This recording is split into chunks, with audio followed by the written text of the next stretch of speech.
Olá, me chamo Luiz Adame e sejam bem-vindos ao nosso boletim informativo de soja e milho que a gente traz diariamente para vocês. E hoje para falar especificamente do dia 23/4. Mercado com oscilação em alta no caso da soja e oscilação em baixa para o milho. O caso do milho ele foi impulsionado para baixo devido à queda no petróleo, já que circularam notícias em relação ao aumento de produção da OPEP e OPEP+, já para o próximo mês. Maior oferta, automaticamente queda nos preços do petróleo. Também tivemos, assim como também temos, o bom início de plantio americano, com boas condições em relação à umidade do solo e um percentual um pouco acima do que foi no ano passado, pressionando o mercado para baixo. No caso da soja, uma notícia vinculada em que a Casa Branca pensa em acordo junto à economia chinesa trouxe ânimo para o mercado de soja.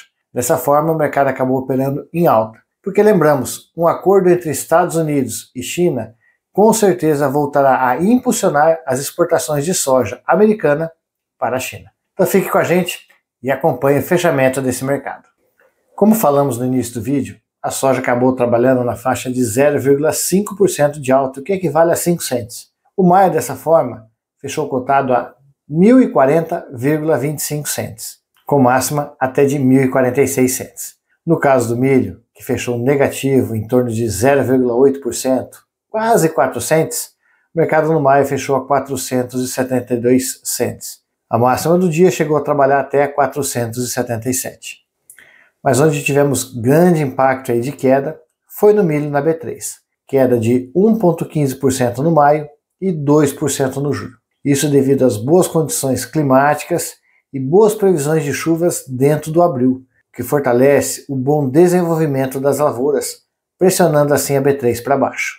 E como sempre falamos de prêmios, os prêmios hoje acabaram fechando aí com 2 cents positivo. Uma leve alta se você comparar em cima do que operou na data do dia anterior. Mas é importante lembrar que ao iniciar no mercado hoje, os prêmios começaram mais baixos e novamente foram se fortalecendo pelo baixo volume de oferta. Com isso, o comprador precisou forçar um pouquinho mais no prêmio para ver se o número de ofertas acabava aumentando e assim gerando um pouco mais de negócios. Então os prêmios aí seguem fortalecidos, principalmente no nível aí que a gente tem visto aí dos preços em reais, tentando trazer um pouco mais de oferta para esse mercado. O dólar, outro fator que teve boa importância no dia de hoje, chegou a variar aí até 5,6585 na mínima, a máxima 5,7220, com um fechamento próximo a 5,71, o que equivale a mais ou menos 0,2% de queda. E o dólar teve esse movimento visto em relação à questão do cenário econômico mundial, já que a possibilidade de um acordo entre Estados Unidos e China acaba amenizando a aversão a riscos, o que favorece o caso da moeda brasileira, o real. E todo esse movimento com o fortalecimento de Chicago durante o dia, os prêmios também se fortalecendo e o dólar voltando a subir, ou seja, recuperando parte da queda na parte da manhã, nós acabamos tendo preços em reais com altas aí na faixa de 0,50 até 1,2% de alta, falando de soja. Já no caso do milho, a baixa liquidez vindo pelo lado da demanda tem feito com que os preços em reais acabassem se mantendo. E para falar um pouquinho de clima, já que falamos nas boas condições climáticas aí caindo dentro do mês de abril para todo o Brasil, nós observamos boas chuvas, principalmente pegando aí a região do Paraná, Mato Grosso do Sul e parte do estado de São Paulo, com chuvas que devem atingir até 60, 80 milímetros até o final do mês. Já na região central, essas chuvas não terão a mesma força, mas deve cair na faixa de 20 a 30 milímetros. Lembrando que no momento o solo se encontra com boas umidades em praticamente todas essas regiões.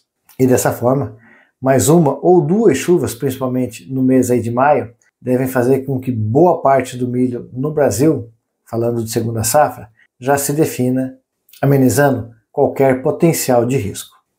Por hoje nós ficamos por aqui. O mercado novamente pautado em cima de condições climáticas e evolução de plantio, no caso do milho, e no caso da soja, as notícias macroeconômicas e um possível aí alinhar de acordos entre Estados Unidos e China, que poderia novamente fortalecer as exportações americanas para a China. Então isso acaba gerando um certo impacto positivo. E não se esqueça de acompanhar sempre os nossos vídeos e ter a informação na mão. Fiquem todos com Deus, um forte abraço e até o nosso próximo vídeo.